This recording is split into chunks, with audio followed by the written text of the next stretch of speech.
Ed,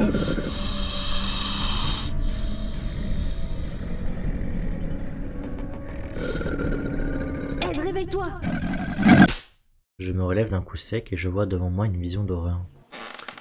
Monsieur Henri Derle, pouvez-vous arrêter de dormir dans mon cours? Cela éviterait peut-être vos mauvaises notes.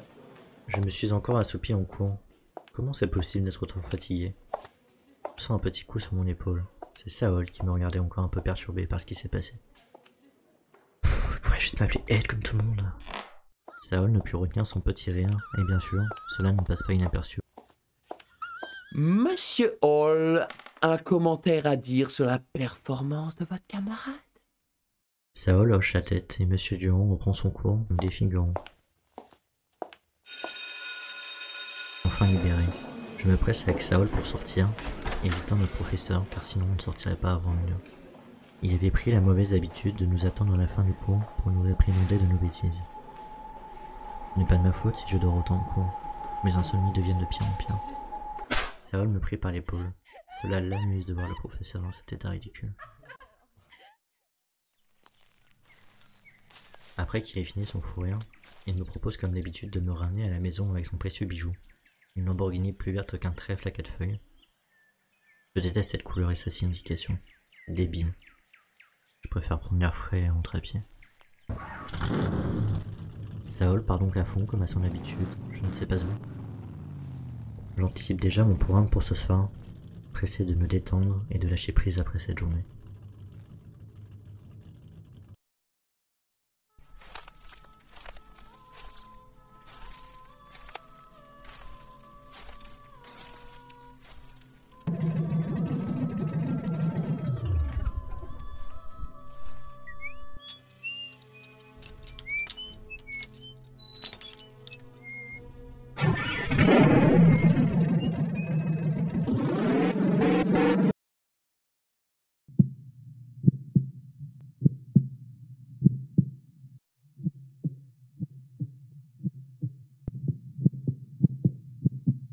Oui, j'ai eu le temps de lui éviter le pire.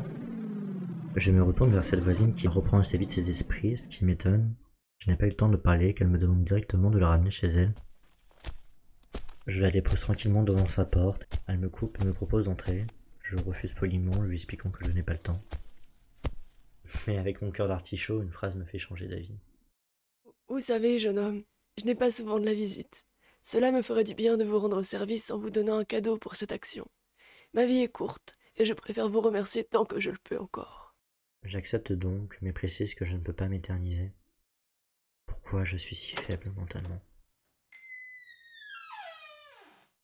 Après être entrée, elle part dans une autre pièce et je me dirige vers le salon. Chez elle, rien ne sort de l'ordinaire. Une maison de personnes âgées, ambiance vide, propre du sol au plafond. Seulement, un vase m'attire l'œil. Il n'était pas très gros, néanmoins paraissait scellé sur le dessus. Joli vase. Il date d'une ancienne époque, presque aussi vieux que moi. Excuse-moi, je t'invite chez moi, mais j'ai oublié de me présenter. Je suis Camélia. Comme la fleur dans vos cheveux. Oui, tu es très malin. C'est ce qu'on dit de moi. Mon nom complet est Henri Edern, mais tout le monde m'appelle Ed. Désolé de vous demander ça, mais est-ce que vous pouvez me parler de ce vase? Elle me parle donc de ce vase pendant longtemps, m'expliquant aussi sa vie. C'est une dame vraiment sympathique. Je me sens en sécurité avec elle.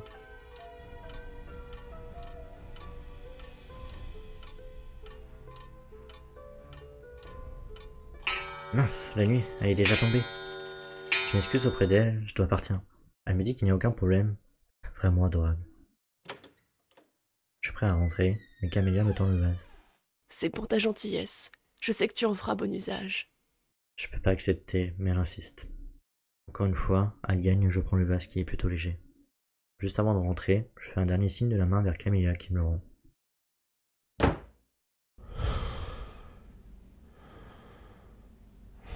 Arrivé chez moi, Saol n'était pas là, comme par hasard. Je laisse le vase dans le salon, puis le regarde encore quelques secondes. Cependant, le sommeil me gagne. Je vais aller me coucher, en espérant que Saol n'y touche pas.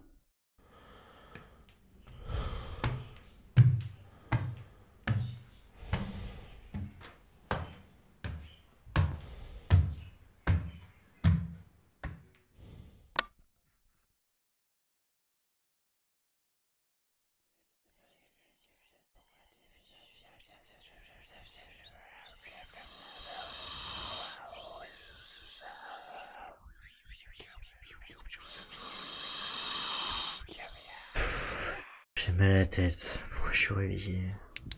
Je regarde mon réveil, il est 2h du matin. Comment c'est possible? Je décide de regarder si Saul est rentré. Il est bien là dans sa chambre. Faut que je redescende. Tous les bruits ressemblent à des sifflements.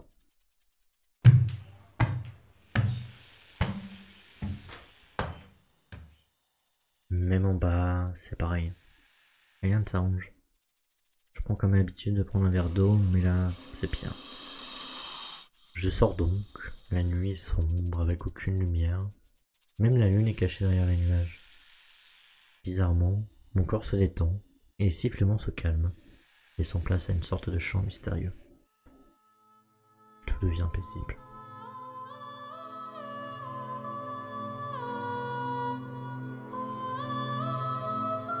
Une main m'agrippe et me tient à l'intérieur. C'est Saul. Le chant se coupe instantanément pour laisser place au sifflement. Ed, tu vas bien? Tu es vraiment plus pâle que d'habitude? Je peux pas te laisser comme ça. La dernière fois, tu m'as dit que si tu avais un état pareil, tu irais à l'hôpital. Laisse-moi t'y emmener. Non, laisse-moi. Pardon. Si tu veux, j'ai pas la force de réfléchir. Tant que ces bruits cessent, ça ira. Saul me traîne donc jusqu'à sa voiture qui est dans le garage. Le détail me gêne. Il n'y a que le couvercle. Le vase n'est plus sur la table.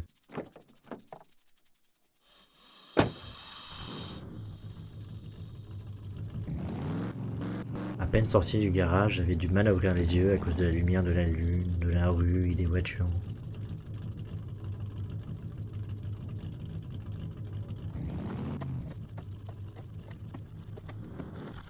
J'entends néanmoins une personne dehors. Elle semble affolée, du moins c'est ce que je comprends.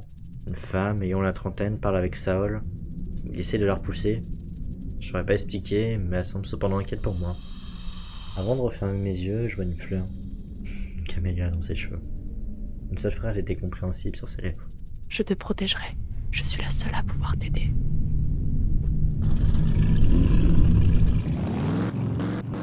Attendez, j'ai eu un trou noir.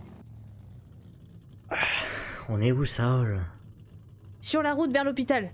Repose-toi. On est en chemin. Mais pourquoi je me souviens de rien? T'étais plus que mal. T'avais du mal à tenir debout. Cette lumière, c'est horrible. Qui a parlé? T'as dit quoi, Ed? Non, excuse-moi, je parle tout seul. Je dois halluciner, c'est plus des sifflements que j'entends. Je deviens fou. Saul, j'ai juste une dernière question. C'était qui la dame dehors avant de partir? Elle me disait quelque chose. T'inquiète pas, personne d'important. Elle m'a interpellé car elle m'a dit que ce que je faisais était inutile. Je devrais juste te laisser tranquille. Regarde avec ces petits souvenirs. Pourquoi? Je suis d'accord. Fais gaffe, il nous cache des choses, ça. Je comprends pas, sois plus clair s'il te plaît. Elle disait que c'était ma faute. Je te tue à petites gouttes avec mon comportement qui te privait de ta nature. Que je serais le danger et un danger aussi. Que tu aurais besoin de soutien d'une famille, le soutien d'une mère. Mais elle t'a abandonné il y a longtemps. On peut même penser qu'elle est morte à force. Elle dit n'importe quoi, cette femme. Je ne sais pas pourquoi tout le monde aime bien cette doyenne. C'est absurde. On veut la vérité, pas des mensonges. On en a assez souffert dans cette ville. Je n'ai plus de mots, je suis dans cette voiture en train d'agoniser. Je sais plus quoi penser, je veux la vérité, seulement la vérité. Cette fois rien ne m'empêchera d'y échapper. Tu sais quoi, ça va, je suis d'accord. Allons chercher la vérité derrière tout ça. Ed?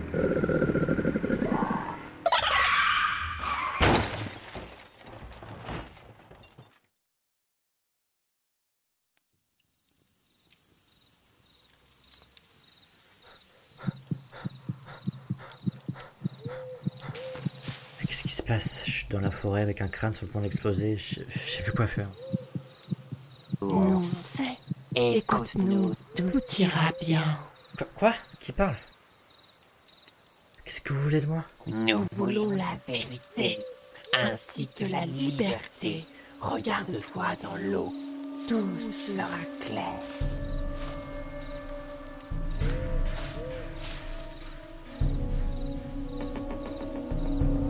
Vois, la vérité est là. On ne t'a pas menti. Maintenant, nous sommes forts.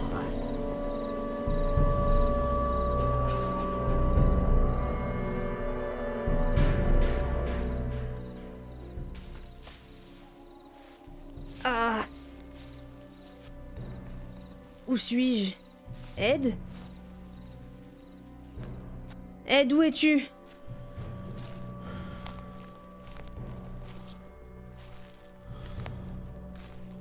Suis ma voix, nous sommes la seule. Ed?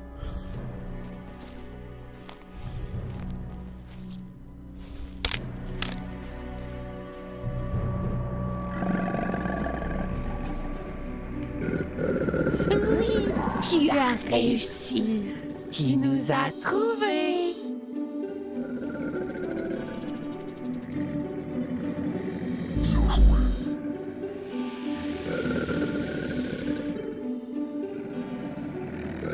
À l'aide.